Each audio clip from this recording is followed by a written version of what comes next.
في قلب القاهرة في منطقة اسمها الظاهر، وسط العمارات القديمة والزحمة والناس، واقف قصر ضخم من أكتر من 120 سنة. أول ما تبص عليه بتحس إنه مش من الزمن ده، تحس إنك واقف قدام حاجة من عالم تاني. القصر ده هو قصر السكاكيني، مبنى مليان تماثيل عجيبة، شبابيكه باهتة ومقفولة كأنها بتخبي سر كبير، واللي يعدي قصاده بالليل بيحس إن في عيون بتراقبه من جوه. أما النبأ بتقول إن اللي يدخل القصر بالليل بيخرج زي ما دخل. اللي بنى القصر ده كان راجل اسمه حبيب باشا السكاكيني، أصله من سوريا، جه مصر وهو فقير واشتغل مع الخديوي اسماعيل، وبذكائه المفرط وبنفوذه بقى من أغنى رجالة مصر. لما جمع ثروة كبيرة قرر يبني قصر يبهر الناس، مش مجرد بيت عادي يعيش فيه. جاب مهندسين أوروبيين وقال لهم عايز قصر مختلف يخلي أي حد يشوفه يتخض، وبالفعل اتبنى القصر ده سنة 1897. القصر ده من بره شكله غريب جدا،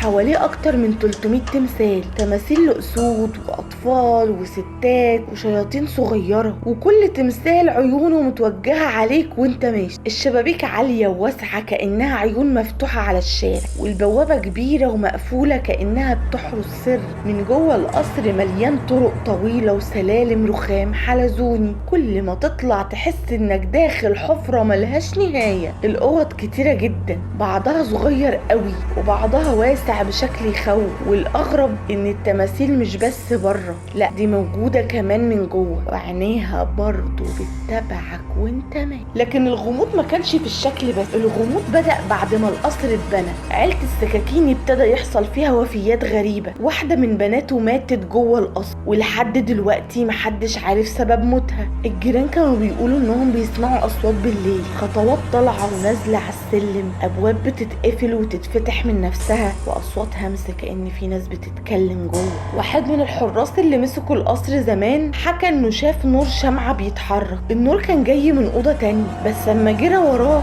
النور ده اختفى ومفيش اي اثر لحد بيعمل النور ده. وفي عمال اشتغلوا في الترميم قالوا انهم حسوا بحاجات غريبة. واحد مثلا قال ان تمثال بصله وابتسم، والتاني قال ان حد بايد على كتفه لما لف الاسفل. كتير منهم رفضوا يكملوا شغل وقالوا ان القصر ده مسكون. ومن هنا بقى بدأت الحكايات الشعبية عن القصر، اشهرهم قصة الست اللي في البلكونة. ناس كتير قالوا انهم شافوا ست لابسة فستان ابيض واقفة في البلكونة بالليل، ساعات تبص عليهم وساعات تختفي فجأة. وفي اللي قال انه سمع صوت ست بتعيط جاي من جوه القصر، ولما بصوا للبلكونة لقاه فاضي. في ناس بقى تانية حكوا انهم سمعوا موسيقى قديمة جدا طالعة من جوه، موسيقى كلاسيك زي الحفلات الأوروبية كده. طب الموسيقى دي جت منين لو القصر فاضي مقفول وما فيهوش كهرباء اصلا؟ الاشاعات عن التماثيل دي كانت الاغرب. الناس بتقول ان التماثيل معمولة بطقوس سحرية، وانهم مربوطين بجن بيحرس القصر، واللي بيقف قدامها فترة طويلة بيحس ان عينيها بتلمع او ان ابتسامتها بتتغير. اما بقى عن القصر من جوه ففي حكاية عن اوضة جوه القصر محدش بيقرب منها، بابها مقفول من زمان. بيتقال ان اللي بيدخلها بيشوف مشاهد من الماضي او بيخرج متغير كأنه شاف حاجة مش من عالمنا. الاغرب والاغرب كانت قصة الطفل الغامض. جيران كتير قالوا انهم سمعوا ضحك الطفل حوالين القصر بالليل، وفي اللي شاف طفل صغير بيجري في الجنينة، لكن لما بيقربوا بيدوروا عليه بيختفي. وانتشر ان دي روح حفيد من احفاد السكاكيني مات صغير، بس مين عارف؟ محدش عارف الحكايات دي حقيقة ولا مجرد إشاعات. كل القصص دي خلت القصر محاط بهالة من الرعب، ولحد النهاردة قصر السكاكيني واقف في قلب القاهرة زي الأسد، تحفة معمارية فعلا، لكنه في نفس الوقت مصدر خوف ورهبة لأي حد بيقرب منه. والسؤال اللي لسه محدش لقاله إجابة،